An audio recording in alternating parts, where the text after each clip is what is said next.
अस्सलाम वालेकुम, मैं हूं अलीम जान और आप देख रहे हैं मेरा फेसबुक और यूट्यूब चैनल। आज के व्लॉग का आगाज करते हैं। व्लॉग के आगाज में दो तीन बहुत बड़ी खबरें हैं जो मैंने आज की इस व्लॉग में उस पर आपके साथ बात करनी है।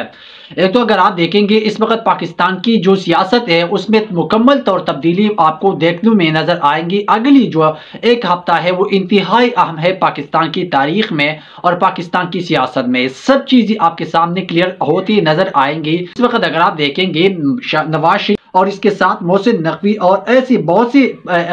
पाकिस्तान मुस्लिम लीग नून की रहनुमा है जिन्होंने मुल्क छोड़कर बाहर चली गई है। वजह क्या है, मुकम्मल सूरत हाल पर उस पर आपके साथ बात करेंगे कि ऐसा क्या वजह है कि आईनी तरमीम जो है ना हुकूमत की गली पड़ गई है और इस वक्त जो मौजूदा जो नून लीग के अहम रहनुमा है, जो उनके अहम ओहदेदारान है, इस वक्त मुल्क छोड़ने पर मजबूर हो रही है। एक तो नवाज शरीफ ने मुल्क छोड़ा है, उसके साथ साथ मरियम नवाज जो पंजाब की वजीर आला है वो ने मुल्क छोड़ा है और उसके साथ मोहसिन नकवी, बिलावल भट्टू और इसहाक डार साहब ने इस वक्त मुल्क छोड़ा है। मुकम्मल इस वक्त उनकी क्या सिचुएशन है, जो अंदरूनी कहानी है वो मंजर-ए-आम पर आ गई है, उस पर तफसील में मैं आपके साथ बात करूंगा। लेकिन मैंने पहले भी कहा कि इस वक्त जो है ना पाकिस्तान की सियासत उन्होंने दूसरा रुख इख्तियार कर लिया है और इंतहाई अहम हफ्ते इस वक्त पाकिस्तान तहरीक इंसाफ के लिए शुरू हो चुके हैं। लेकिन इन सब के अंदर पाकिस्तान तहरीक इंसाफ की जो बानी चेयरमैन है इमरान खान साहब की एहलिया को आज जमानत पर रिहा कर दिया है और ये बहुत बड़ी ब्रेकिंग न्यूज है पाकिस्तान तहरीक इंसाफ और पाकिस्तान तहरीक इंसाफ के रहनुमाओं के लिए। ये बहुत बड़ी ब्रेकिंग न्यूज है जो अभी ये व्लॉग में रिकॉर्ड करने जा रहा हूं, तो उसी दौरान इस्लामाबाद हाईकोर्ट की तरफ से बहुत बड़ा फैसला आ चुका है और जो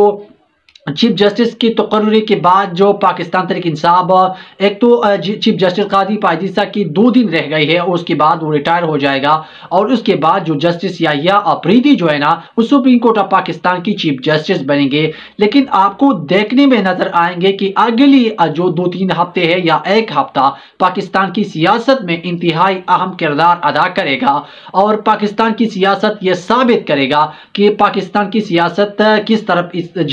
जा रही है। लेकिन देखने में आपको इस वक्त नजर आ रही है कि पाकिस्तान की सियासत इस वक्त किस तरफ जा रही है और आईनी तरमीम जो है ना हुकूमत की गली पड़ गई है और हुकूमत इस वक्त इस चीज से अपनी आपको जान खलासी करने की पूरी कोशिश कर रही है और नवाज शरीफ साहब को इन सब के अंदर उनको इल्म है कि अब उनके साथ क्या होने जा रहा है, क्योंकि उनकी जो करीबी साथी है, उनकी जो करीबी चीफ जस्टिस था वो मुकम्मल तौर पर बढ़ चुका है और आने वाला जो चीफ जस्टिस है जस्टिस याहिया अफरीदी साहब जो है ना 2-3 दिन के बाद वो अपनी कुर्सी संभालेंगे और उससे पहले अगर आप देखेंगे मुस्लिम लीग नून की जो अहम रहनुमा है उन्होंने मुल्क छोड़ा है। उसके साथ इंतहाई अहम जो पाकिस्तान की सियासत में या पाकिस्तान की जो मौजूदा आने वाली हफ्ते है वो इंतहाई अहम है और इन सब के अंदर अगर आप पाकिस्तान तहरीक इंसाफ के हवाले से बात की जाए तो पाकिस्तान तहरीक इंसाफ के हवाले से जो इस वक्त खबरें चल रही है कि वो उनकी जो बैकडोर रास्ते हैं वो मुकम्मल तौर पर बहाल है और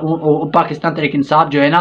वो इस वक्त जो उनकी लीडरशिप है वो मंजर-ए-आम से गायब है। न तो कोई जलसा जुलूस इस वक्त वो कर रही है, सिर्फ आराम से बैठी हुई है और इन सब चीज़ों को पाकिस्तान तहरीक इंसाफ एंजॉय कर रहे हैं। लेकिन अगर आप देखेंगे पाकिस्तान तहरीक इंसाफ की जो वर्कर है वो मुसलसल पाकिस्तान तहरीक इंसाफ की जो अहम लीडरशिप है जो इस वक्त जेलों से बाहर है उनके हवाले से उन पर मुकम्मल तौर पर कड़ी तनकीद करती आपको देखने में नजर आ रही है। और जो इन सब के अंदर पाकिस्तान तहरीक इंसाफ के हवाले से जो इस वक्त बात चल रही है कि बैकडोर जो राब्ते हैं वो पाकिस्तान तहरीक इंसाफ और पाकिस्तान की जो एस्टेब्लिशमेंट है उनके दरमियान पाकिस्तान तहरीक इंसाफ की जो राब्ते हैं वो मुकम्मल तौर पर बहाल हो चुके हैं और ये जो आईनी तरमीम हो चुके हैं 26वीं आईनी तरमीम के बाद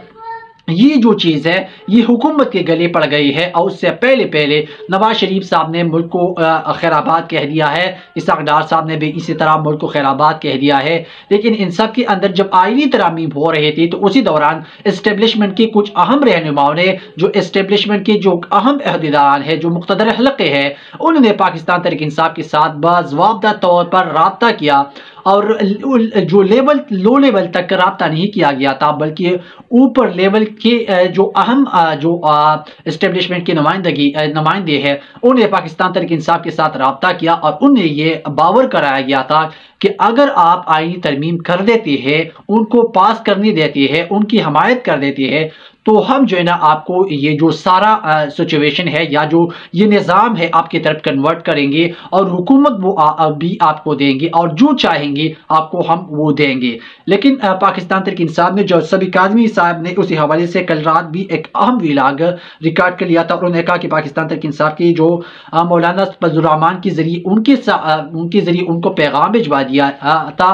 कि अगर आप ये लोग जो है ना आईनी तरमीम हो रही है और उनकी हिमायत कर देती है, आप उनको पास कर देती है, तो फिर आपको हुकूमत भी दी जाएगी और इन सब के अंदर मुस्लिम लीग नून को बाहर निकाल दिया जाएगा। उसकी अगर आप मिसाल लेंगे तो पाकिस्तान तहरीक इंसाफ से पहले भी राब्ता किया था कि आप पीपल्स पार्टी के साथ हुकूमत अगर बनाना चाहते हैं तो हम आपको पीपल्स पार्टी के साथ हुकूमत बनाने देंगे, लेकिन पाकिस्तान तहरीक इंसाफ ने पिछली मरतबा भी इनकार कर दिया था और आज भी जो ये आईनी तरमीम हो रहे थे तो पाकिस्तान तहरीक इंसाफ ने मुकम्मल तौर पर इनकार कर दिया और उन्होंने कहा कि हम कभी भी अपनी लीडर अपनी मुर्शिद के साथ दोगलापन नहीं करेंगे और इमरान खान साहब के बगैर ये नामुमकिन हो सकता है और ये मुमकिन कभी भी नहीं हो सकता, क्योंकि इमरान खान साहब इस चीज़ के लिए रजामंद नहीं है और इमरान खान साहब ने हमेशा कहा है कि पाकिस्तान पीपल्स पार्टी, नून लीग और जो एमकेएम है उसके साथ आपने कभी भी हुकूमत नहीं बनाना है,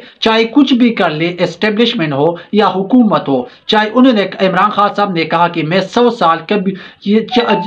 जेल में रहूं या मुझे फांसी पर लटकाना चाहेंगे ये जो मौजूदा हुकूमत है, लेकिन आपने कभी भी इस मुल्क पर कंप्रोमाइज नहीं करना है, अपनी नजरिए पर कंप्रोमाइज नहीं करना है। पाकिस्तान तहरीक इंसाफ की तरफ से ये ऐलान कर दिया है कि हमने इस्लामाबाद की तरफ एक मरतबा फिर लॉन्ग मार्च करना है और बाकायदा तौर पर अल-यमीन गिंडापुर साहब ने उसी हवाले से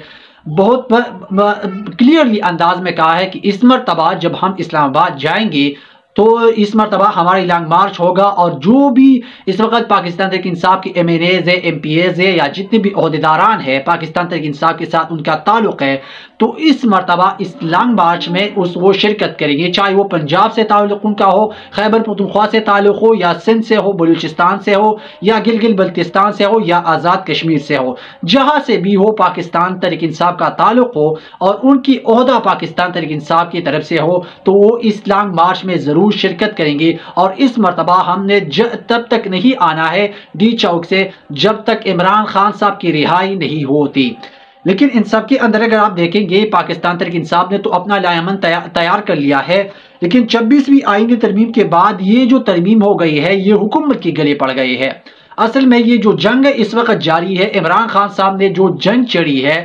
तो इन सब के अंदर इस वक्त जो मौजूदा हुकूमत है वो फंस चुके हैं और उनको पता है कि जो जस्टिस कादी पायदी साहब हमारे लिए जो कुछ करता था, जो हमारे लिए रास्ते खोलते थे, तो जस्टिस याहिया अफरीदी हमारे लिए वो नहीं कर सकते हैं। तो गालिबन नवाज शरीफ साहब को यह इल्म हो चुका है कि एस्टेब्लिशमेंट भी हमें नहीं बचा सकता और जो मौजूदा चीफ जस्टिस जो है ना जस्टिस कादी पायदी साहब 2 दिन के बाद वो चले जाएंगे और जाहिर है उनको इल्म है कि जस्टिस याहिया अफरीदी जब आएंगे तो फिर उनके लिए खैर की उम्मीद नहीं है। तो नवाज शरीफ साहब ने यह फैसला कर लिया है कि वो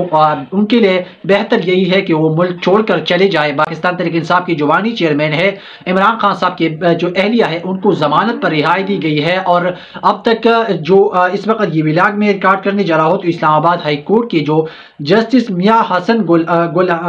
औरंगजेब साहब ने उसको जमानत पर रिहाई दी गई है। और अब तक जो इतलात यही मसूल हो रही है कि इमरान खान साहब की जो एहलिया है बुशरा बीबी को कुछ देर बाद या तो ज़मान पार्क मुंतकिल किया जाएगा या जो है ना उसको बनिगाला शिफ्ट किया जाएगा। अब तक के लिए इतना ही। अगर आप लोगों ने अभी तक हमारी इस चैनल को सब्सक्राइब नहीं किया है तो एक तो हमारी इस चैनल को लाजमी सब्सक्राइब करें और बेल आइकन को जरूर दबाएं। शुक्रिया।